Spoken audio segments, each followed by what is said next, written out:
Despite efforts to limit family and friends attending the burial of a Jamestown teenager, dozens still showed up to say their goodbyes.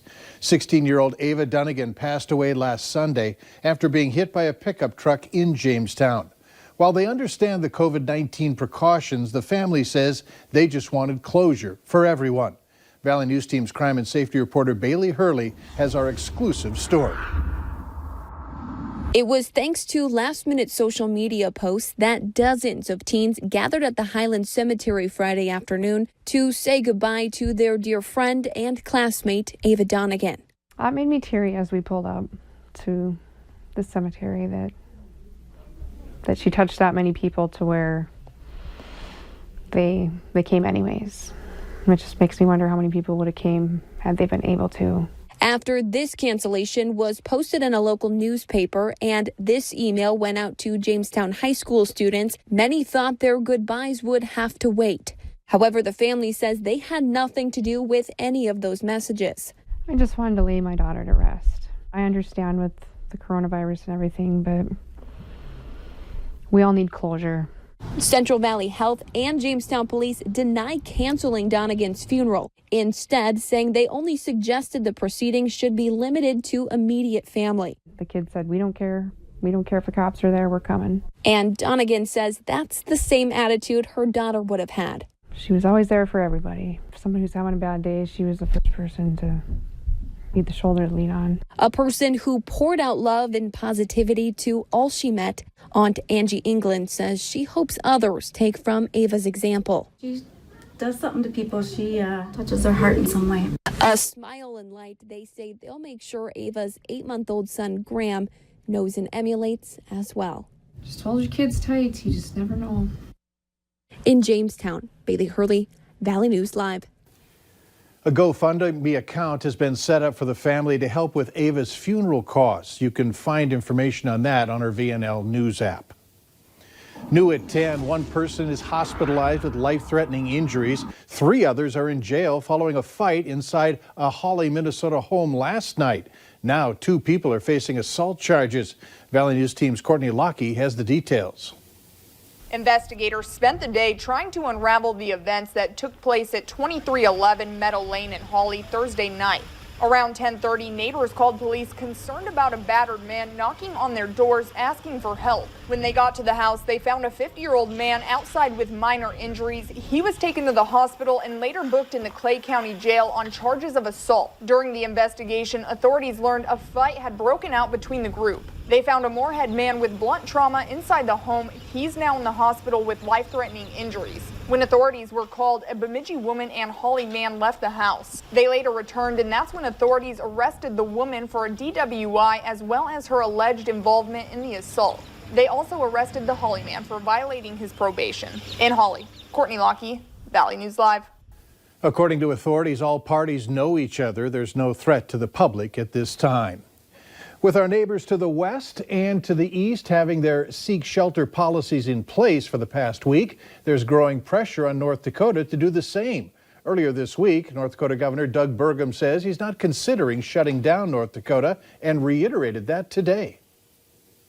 We're staying today with the mandates we've put in place, and we've got the tools and we're willing to use them if need be, but we're going to do that if and when it makes sense for North Dakota. Meanwhile, the Department of Health announced today 14 more positive cases, bringing North Dakota's total number to 173. 29 remain hospitalized. Our death toll remains at 3. Minnesota announced 47 new cases today. 4 more people died. Overall, there are 789 total positive cases, with 410 patients no longer needing to be in isolation. Minnesota Governor Tim Walz also announced a new state coronavirus response website today.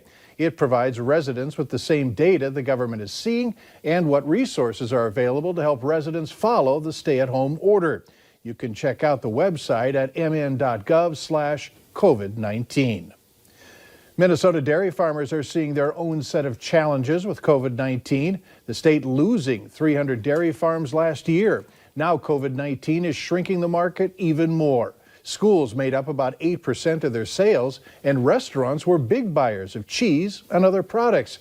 But there's hope on the horizon, and reporter John Lauriston shows us why. We were starting to see some good prices really in the industry finally. Like so many industries, the timing of the COVID-19 outbreak couldn't have been worse for dairy. Of all the commodities impacted, milk has been one of the hardest hit. So when restaurants are down, cheese isn't sold. When cheese isn't sold, our markets are really down, especially in the upper Midwest. Lucas Sjostrom is executive director for the Minnesota Milk Producers Association. He says right now consumers are seeing fewer milk options at grocery stores, and there's a reason for that. 1% and 2% are their top 2 SKUs or their top 2 products at the bottler. And so they've been focusing on that and kind of sacrificing skim and whole in a large way. The first couple of weeks were kind of a punch in the throat. Lucas's wife, Elise, is one of the owners of Redhead Creamery near Bruton. Without consumers coming into their store, they've had to reinvent the cheese wheel, so to speak, by adding deliveries. People are just crazy about it. They're so excited to have cheese delivered to their house. Social distance deliveries mean dropping off packages of cheese at a client's front door. The creamery is hoping restrictions are lifted by the summer when they have the most visitors. But after this is over, deliveries could be a permanent part of their business plan. We continue to adjust and adapt with our market, and who knows, the delivery service may be something that we incorporate into our plan. And John says with beef prices rebounding recently, dairy farmers are hopeful that milk prices aren't far behind. If you live in Valley City and you're looking for some Saturday night fun, the school district is inviting the community to join the Highliners for a social distancing approved drive-in movie. It's taking place tomorrow in the parking lot next to the Winter Show on Winter Show Road in Valley City. It's a free event for families with 3 movies and times to pick from. Moana at 2 p.m., Aladdin at 5 p.m., and Spider-Man Far From Home showing at 8. You can find more information on the VNL News app. Even if yesterday's snowstorm wreaked some havoc, others found today's cleanup an opportunity to bring smiles to people's faces. Jody Lynn in Larimore, North Dakota caught a glimpse of this unicorn out plowing. She says the owner of DB's The Station was trying to make a bad situation better as neighbors continue the quarantine into the weekend. Should we expect any more weather, maybe some bonus snow to hit us this weekend? Let's check in with First Alert meteorologist Hutch Johnson.